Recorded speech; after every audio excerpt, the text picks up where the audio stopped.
individuals who have risked their lives to get, it's just wrong. It's just wrong.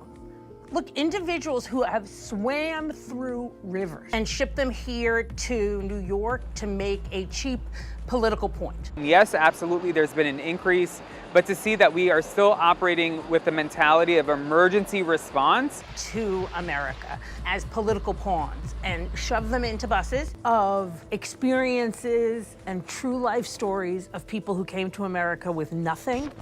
NYC mayor shift.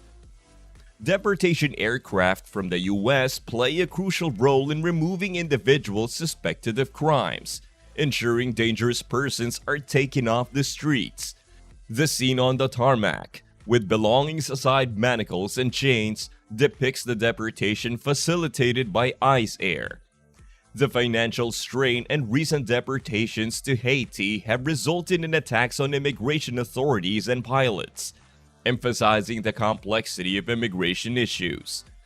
Despite the challenges, there is a shared belief that dangerous individuals, whether long-term residents or asylum seekers, must be removed from the community to maintain public safety. This sentiment is particularly strong in New York City, where Mayor Adams is considering executive action to ensure the safety of its residents. The topic of New York's sanctuary city designation remains in the spotlight, with Mayor Adams expressing a change in stance. He now advocates for increased collaboration between federal immigration authorities and local law enforcement, particularly in deporting individuals suspected of serious offenses. Adams argues that those who frequently engage in violent crimes pose a threat to the community and should not be allowed to remain. The backdrop to this shift involves Mayor Bill de Blasio's 2014 strengthening of executive orders limiting cooperation with federal immigration authorities. We are driving to the Port Authority in Manhattan, where we expect to America as political pawns and shove them into buses to get out, and once they get a little job or something that they can help their families. Individuals who have risked their lives to get, who have fled from incredible violence to get to this country because they believe it is someplace better. The law prohibited law enforcement agencies from granting ICE detainer requests for foreign nationals charged but not yet found guilty, leading to concerns about public safety. Amidst the ongoing migrant problem, there is a notable disagreement between Governor Kathy Hochul and Mayor Adams on how to address the issue. The governor's office released a scathing 12-page letter criticizing the city's response and accusing it of failure to employ effective measures. The divided approach to immigration policies adds another complexity to the broader debate on public safety and the treatment of migrants in the United States. NYC evolving stance. To address the ongoing migrant situation, the state has pledged assistance, prompting Mayor Adams to review the city's sanctuary legislation, focusing on public safety, crime, and collaboration with law enforcement. Adams is re-evaluating laws that have been placed for decades. However, the City Council Speaker, Adrian Adams, argued today that jail isn't the solution and that long-standing laws shouldn't be changed. Speaker Adams defended the sanctuary laws, emphasizing their purpose to protect innocent immigrants who have historically felt threatened. Changing these laws, according to Adams, would impact a broader population. Mayor Adams, on the other hand, highlighted the challenge of reporting incidents involving a small percentage of immigrants detained for violent crimes, as the city cannot do so under sanctuary laws, stressing the importance of citizens expressing expectations for improvements in the criminal justice system. The case of Jesus Rivas Figueroa, a 15-year-old charged as an adult in the Times Square incident, underscores concerns about public safety, accused of attempted murder and other charges. Figueroa is held without bail after allegedly firing an arm during a shoplifting incident, injuring a tourist and slaying at a police officer. While the PBA appears in court to support officers, The incident raises broader questions about the national issue of juvenile crime. Local governments and cities are handling the situation. We're already experiencing them going elsewhere and going other places where they can build community. And ended up sending their children to college, becoming CEOs. As opposed to having better plans put in place has been incredibly distressing to see. It's just wrong.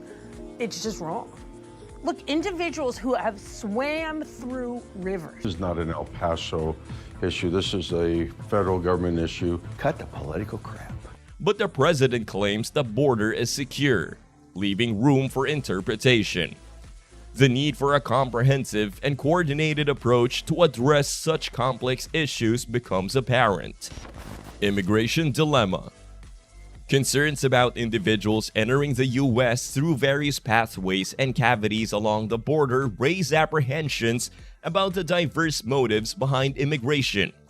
Both Governor Abbott and Mayor Adams agreed that the border problem is squarely attributed to President Biden, as his policies reverse those implemented by Donald Trump, resulting in a surge in illegal crossings. While both leaders share the perspective that more needs to be done at the border, internal party disputes have emerged. A letter from Governor Abbott's office cited the city's refusal to use recommended state facilities as shelters and delays in implementing programs. It's humanitarian, and we got to figure out how to deal with it. Bus from El Paso to arrive in the next couple of hours. We'll be waiting. As soon as we can get these folks legal status, The migrants don't want to be in shelter for the rest of their lives. They're here just to get a little bit opportunity. Governor Hochul's office responded, emphasizing the state's offer to spend $150 billion this fiscal year for shelter costs, recently opening a shelter in Queens in response to the growing challenges. The complexities of the immigration crisis, coupled with internal political dynamics, highlight the need for collaborative solutions to address the evolving challenges faced by New York City. Migrant struggles and political backlash. Amid complaints about the unsuitability of shelter sites for migrants, concerns are raised about the lack of 24-hour transportation in some ways, deeming the conditions inhumane. Criticism intensified earlier this month when images surfaced of migrants sleeping on the streets outside the historic Roosevelt Hotel in Manhattan, converted into a shelter. The Adams administration faced backlash, with critics accusing them of leaving migrants on the streets as a political tactic to extract more aid from the federal government and deter others from coming to the city. The treatment of migrants has been deemed inhumane, with blame placed on a system already in disarray before their arrival. When pressed about accusations that there were available shelter beds for migrants, the city defended its actions, stating they provided what was deemed appropriate for their needs. The decision to leave migrants on the streets was justified, sparking debates about the city's approach to the crisis.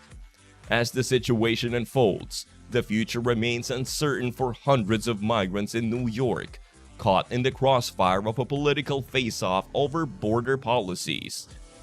Emphasizing that only 2,000 migrants from Venezuela have been removed on repatriation flights over the last 4 months, a fraction of those encountered. The complexity of the immigration situation continues to unfold against a backdrop of political posturing and practical challenges. I'm never gonna support the idea of turning people in need away and ship them here to New York to make a cheap political point. Well, that's the definition of hope. A closer look.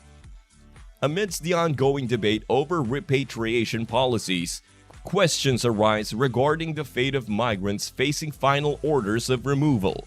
With a shift from deporting dozens to zero, the current administration is navigating the complexities of handling individuals with final removal orders, numbering around 1.5 million in the United States.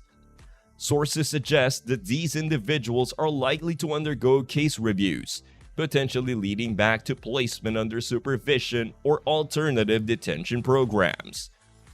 Strained resources for tracking individuals make it challenging, and they may not receive the usual notice to appear, diverging from the process for other processed and released migrants. Former President Donald Trump, if elected to a second term, has promised a robust crackdown on immigration. His proposed measures include reinstating the Remain in Mexico policy, expanding the travel ban on entry from certain countries, closing gaps in the border wall, and ending the catch and release policy. Trump also outlined intentions to limit admission from specific regions posing safety risks and take a firm stance against individuals supporting groups like Hamas. One notable proposal involves initiating the largest deportation campaign in U.S. history, organizing widespread sweeps, and establishing camps for illegal immigrants awaiting deportation. Of experiences and true life stories of people who came to America with nothing. Yes, absolutely, there's been an increase, but to see that we are still operating with the mentality of emergency response. Trust me, they're all going to go out and find a job because I've never seen folks who are so hungry to work. Trump plans to prioritize the deportation of individuals with criminal records and suspected gang affiliations, possibly involving the National Guard in these efforts. As the political landscape evolves, these proposed policies reflect potential shifts in the U.S. approach to immigration, with varied opinions on their effectiveness, humaneness, and adherence to principles of justice. That's all for this video, folks. See you next time.